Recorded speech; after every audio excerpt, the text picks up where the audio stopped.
Vlogger.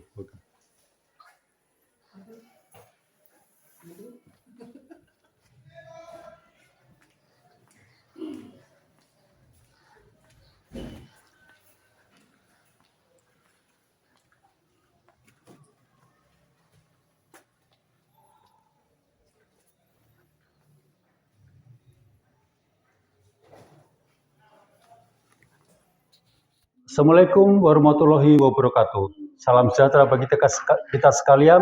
Om Swastiastu, Namo Buddhaya, salam kebajikan rahayu. Perkenalkan, saya Agustinus Eko Susanto. Saat ini saya mengajar di SLB Negeri 2 Bau-Bau. Dalam apresiasi GTK 2025 saat ini, saya akan menampilkan sebuah video praktek pembelajaran, yaitu praktek baik penerapan pembelajaran berbasis sumber belajar digital dengan modal action bagi peserta didik berkebutuhan khusus dengan hambatan pendengaran di SLB Negeri 2 Bau-Bau. Pendidikan adalah usaha untuk menstimulus dan menumbuhkan potensi terbaik dari anak-anak, baik secara kognitif, psikomotor maupun sikap atau karakter. Ki Hajar Dewantara mengatakan, didiklah anak berdasarkan kodrat zaman dan kodrat alamnya.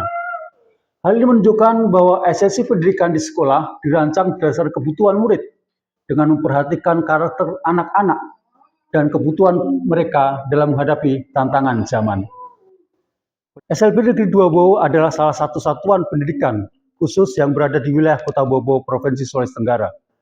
SLB Negeri 2 Bau-Bau sebagai sekolah khusus yang memberikan layanan pendidikan bagi peserta didik berkebutuhan khusus dengan jumlah siswa sebanyak 22 orang dengan berbagai latar belakang kekhususan yang mereka miliki.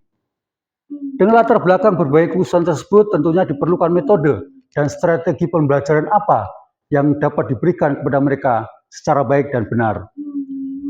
Dalam pelaksanaan pembelajaran, masih banyak teman-teman guru yang belum menggunakan media pembelajaran digital dalam pelaksanaan pembelajaran. Hal ini bukan karena teman-teman guru kurang kreatif atau malas, tapi kurangnya sarana prasarana yang ada, yang akhirnya pelaksanaan pembelajaran yang berbasis digital belum secara maksimal dilakukan di SLB Negeri Bau-Bau.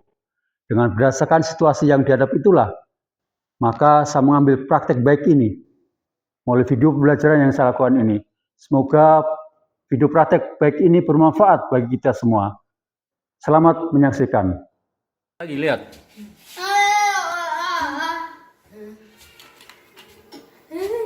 Dan ikan mujair. Sedangkan hewan yang hidup di air laut adalah gurita, lumba-lumba, kuda laut, dan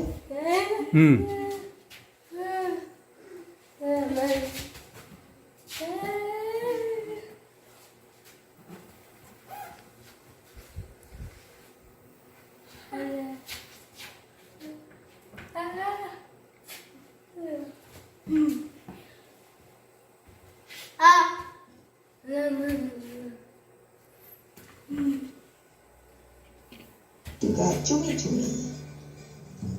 Selanjutnya kita akan belajar tentang hewan yang hidup di air dan juga bisa hidup di darat. Contohnya adalah katak, kura-kura, dan buaya. Nah, gitu tadi.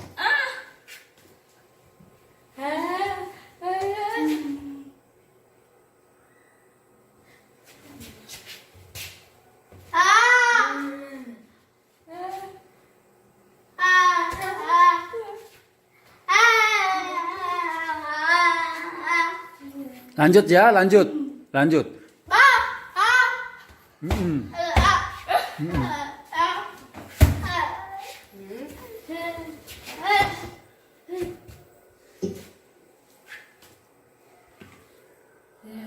Ini adalah tempat hidup hewan.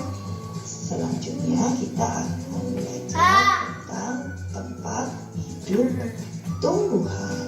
Tempat hidup tumbuhan ada yang bisa tumbuh di darat, ada juga yang bisa hidup di air, ada yang di air tawar, ada juga yang di air laut.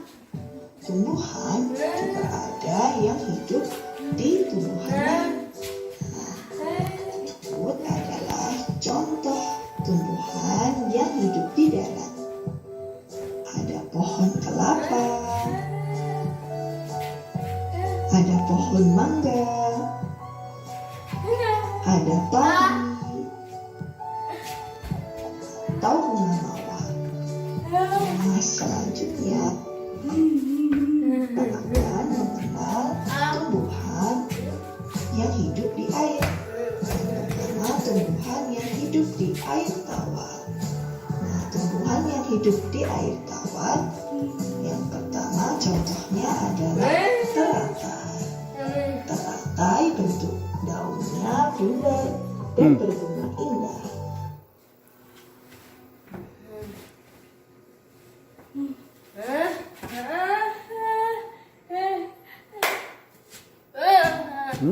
Tempat toh itu namanya